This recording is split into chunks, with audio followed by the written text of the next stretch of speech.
Assalamualaikum warahmatullahi wabarakatuh. Saya Wari Firna dengan NIM C1D1211051, mahasiswa jurusan Ilmu Komunikasi, Fakultas Ilmu Sosial dan Ilmu Politik Universitas Haloleo. Pada video kali ini saya akan membahas difusi internet dan digital divide.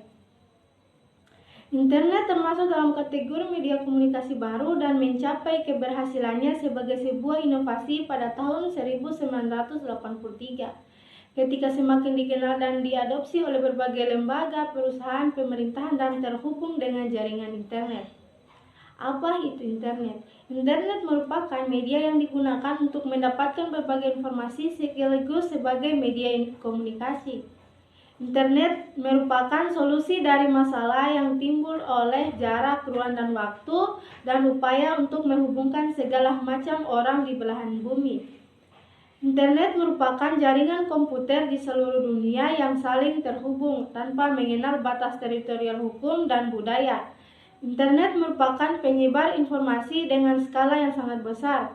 Banyak mesin pencarian atau search engine yang bisa digunakan dalam menemukan informasi skala yang sangat besar. Banyak pencarian dalam kurung search engine yang bisa digunakan dalam menemukan informasi, salah satunya dengan Google. Dengan cukup mengetik www.google.com pada web browser, kemudian menuliskan kata kunci, maka kita siap berseluncur di seluruh dunia, mencari informasi apa saja yang dibutuhkan. Untuk apa itu internet? Yang pertama, sebagai media internet. Internet menyimpan segala informasi dan fasilitas mesin pencarian membantu memudahkan pencarian informasi tertentu, diantaranya banyak informasi yang tersedia. Yang kedua, sebagai alat komunikasi.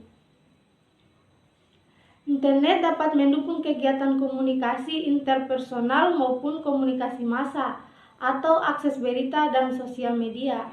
Yang ketiga, sarana pendukung kegiatan pendidikan.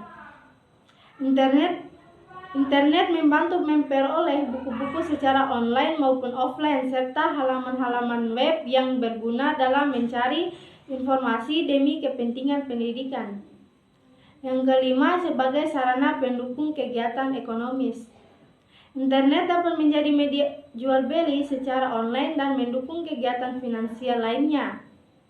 Dan yang keenam, sebagai media hiburan. Sarana untuk mencari data bersifat menghibur dan dapat pula sebagai sarana menyalurkan ide kreatif. Selain sebagai jaringan internet, menyediakan layanan yang penting diantaranya adalah elektronik, mail atau email, website, blog, media sosial, WhatsApp, Instagram, Facebook, Twitter, YouTube, dan lain-lain. Dalam perkembangannya, internet dimanfaatkan sebagai jejaring sosial yang dapat terhubung dengan banyak orang, seperti melalui Facebook, Instagram, YouTube, dan lain-lain.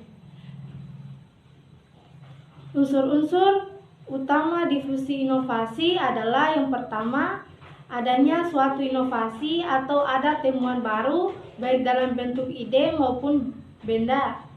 Kedua, temuan baru itu kemudian dikomunikasikan melalui saluran tertentu, baik melalui media massa maupun saluran antar pribadi. Yang ketiga, temuan baru yang dikomunikasikan tersebut dalam jangka waktu sebagai konsekuensi logis sebuah temuan baru.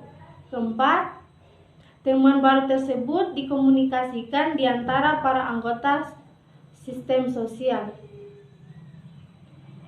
Ada beberapa tahap dalam proses penyebaran inovasi di tengah masyarakat. Yang pertama, tahap pengetahuan di mana seseorang sadar, tahu atau suatu inovasi. Kedua, tahap bujukan, yakni ketika seseorang mempertimbangkan suatu inovasi yang telah diketahuinya, suka atau tidak. Ketiga, tahap putusan di saat seseorang membuat keputusan menerima atau menolak inovasi. Keempat, tahap implementasi, yaitu melaksanakan keputusan yang telah dibuatnya tentang suatu inovasi. Yang kelima, tahap pemastian di mana seseorang memastikan atau mengonfirmasikan keputusan yang diambilnya. Internet sebagai salah satu media komunikasi baru telah diadopsi oleh masyarakat baik sebagai individu maupun dalam sebuah organisasi.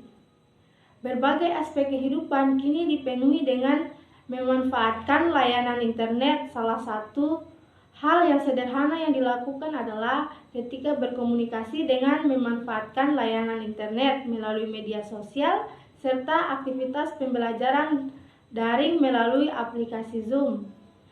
Penggunaan internet di masa pandemi COVID-19 semakin tinggi dilihat dari berbagai aktivitas fisik yang dibatasi dengan memaksimalkan berbagai layanan yang berbasis online. Kondisi ini memicu munculnya ketimpangan kemajuan teknologi serta pemahaman dan adopsinya. Dan kondisi inilah yang disebut sebagai digital divide. Digital divide adalah kondisi di mana terdapat ketidakseimbangan pertumbuhan teknologi informasi dan komunikasi di suatu wilayah. Digital divide adalah sebuah bentuk dan kondisi kesenjangan atau gap di antara masyarakat tahu atau memiliki pengetahuan terhadap teknologi digital dengan masyarakat yang tidak tahu sama sekali atau buta teknologi. Contohnya, masyarakat perkotaan yang sudah terbiasa menggunakan teknologi digital, sementara masyarakat pedesaan belum tahu.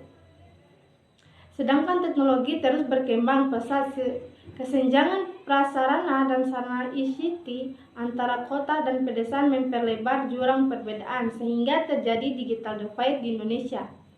Penyebab digital divide yang pertama masalah finansial, yang kedua infrastruktur teknologi yang tidak merata, yang ketiga perbedaan gaya hidup, dan yang keempat rendahnya pemahaman teknologi. Kondisi digital divide di Indonesia, survei lembaga IMD World Digital Competition pada 2019, Indonesia ada di peringkat 8 terbawah. Bahkan dibandingkan negara Asia Tenggara lainnya seperti Thailand di posisi 40, Malaysia di posisi 26, dan Singapura di posisi kedua. Posisi Indonesia di peringkat 56 dalam IMD World Digital Competition 2020. Indonesia bahkan dilaporkan ada di posisi terendah dari seluruh dunia dalam hal pengetahuan dan keahlian penggunaan teknologi. Apa yang harus dilakukan? Yang pertama, pemerataan pembangunan infrastruktur digital, yang kedua penguatan infrastruktur digital, yang ketiga pengembangan talenta digital, dan yang keempat pengembangan sumber daya manusia melalui literasi digital, dan yang kelima pembentukan hukum yang tepat untuk melengkapi regulasi primer. Baik, sekian dari video kali ini. Assalamualaikum warahmatullahi wabarakatuh.